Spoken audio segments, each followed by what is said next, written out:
ಆತ್ಮೀಯರೇ, ಜನಕನ್ನಡ ವಾಹಿನಿಗೆ ಸ್ವಾಗತ. ಜಿಲ್ಲೆಯಲ್ಲಿ ಭಾರೀ ಮಳೆ. ಅಂಗನವಾಡಿ ಶಾಲಾ ಕಾಲೇಜುಗಳಿಗೆ ನಾಳೆ ಜೂನ್ 13 ರಂದು ರಜೆ ಘೋಷಿಸಿ ಜಿಲ್ಲಾಧಿಕಾರಿ ದಿವ್ಯ ಪ್ರಭು ಆದೇಶ. ಧಾರವಾಡ. ಹವಾಮಾನ ಇಲಾಖೆ ಮುನ್ಸೂಚನೆ ಪ್ರಕಾರ ಜಿಲ್ಲೆಯಲ್ಲಿ ನಾಳೆಯೂ ಸಹ ಭಾರೀ ಮಳೆಯಾಗುವ ಸಾಧ್ಯತೆ ಇದ್ದು, ಜಿಲ್ಲೆಯ ಬಹುತೇಕ ನಗರ ಮತ್ತು ಗ್ರಾಮೀಣ ಪ್ರದೇಶಗಳಲ್ಲಿ ನಿರಂತರವಾಗಿ ಮತ್ತು ವ್ಯಾಪಕವಾಗಿ ಮಳೆಯಾಗುತ್ತಿರುವುದರಿಂದ ಶಾಲಾ ಕಾಲೇಜು ಮಕ್ಕಳ ಸುರಕ್ಷತೆ ದೃಷ್ಟಿಯಿಂದ ಧಾರವಾಡ ಜಿಲ್ಲೆಯ ಎಲ್ಲ ಅಂಗನವಾಡಿ ಪ್ರಾಥಮಿಕ ಶಾಲೆ, ಪ್ರೌಢಶಾಲೆ, PU ಮತ್ತು ಪದವಿ ಕಾಲೇಜುಗಳಿಗೆ ಇಂದು ಘೋಷಿಸಿರುವ ರಜೆಯನ್ನು ನಾಳೆ ಜೂನ್ 13 ರಂದು ಸಹ ಮುಂದುವರಿಸಿ ನಾಳೆ ಒಂದು ದಿನದ ರಜೆ ಘೋಷಿಸಿ ಜಿಲ್ಲಾಧಿಕಾರಿಗಳು ಆದೇಶಿಸಿದ್ದಾರೆ.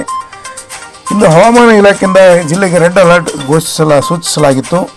ಮಳೆಯು ನಿರಂತರವಾಗಿ ಆಗುತ್ತಿರುವುದರಿಂದ ಅನೇಕ ಹಳ್ಳಕೊಳ್ಳಗಳು ತುಂಬಿ ಹರಿಯುತ್ತಿದ್ದು, ವಿದ್ಯಾರ್ಥಿಗಳು ಸಾರ್ವಜನಿಕರ ಸುರಕ್ಷತಾ ದೃಷ್ಟಿಯಿಂದ ನಾಳೆಯೂ ಜಿಲ್ಲೆಯ ಎಲ್ಲ ಅಂಗನವಾಡಿ ಪ್ರಾಥಮಿಕ ಶಾಲೆ, ಪ್ರೌಢಶಾಲೆ, PU ಮತ್ತು ಪದವಿ ಕಾಲೇಜುಗಳಿಗೆ ರಜೆ ಮುಂದುವರಿಸಲಾಗಿದೆ ಎಂದು ಜಿಲ್ಲಾಧಿಕಾರಿ ದಿವ್ಯ ಪ್ರಭು ಅವರು ಪ್ರಕಟಣೆಯಲ್ಲಿ ತಿಳಿಸಿದ್ದಾರೆ.